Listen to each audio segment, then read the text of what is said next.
Hello everyone! We would like to demonstrate the beta version of Sprint Development Bank. This release is not available to public yet. Thank you for your interest and patience. Please take your time to test the site before the final release. Don't hesitate to report any issues you encounter. Share your knowledge with community. Spring Development Bank is a neobank running on blockchain technology. Bank doesn't have teller and branches as traditional ones. Let's find out together today.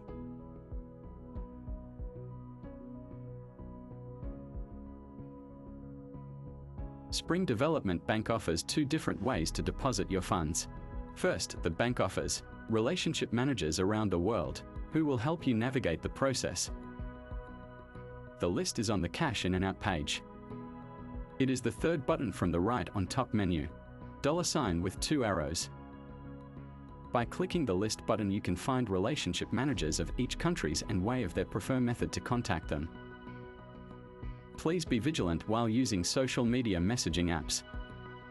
The managers will never ask your personal information or identity.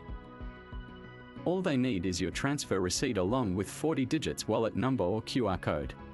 Second, you can directly deposit your wallet by sending USDT stablecoin via cryptocurrency exchange platforms, such as Binance and Coinbase. Please be noted, USDT is only accepted coin and Polygon network must be used. All these information are clearly stated on the page. You can copy your public key from the bottom of the page.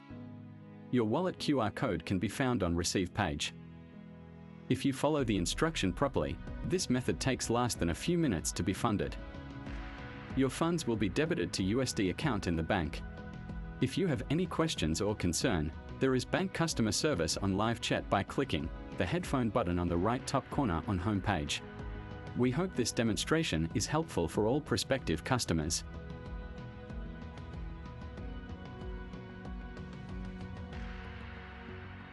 This message is brought to you by Short Clips. We are not affiliate with the bank or any financial institutions. We are independent body and our message is solely for educational purpose. Beware of financial scams. Please use only verified sites and links on internet. Thank you for watching.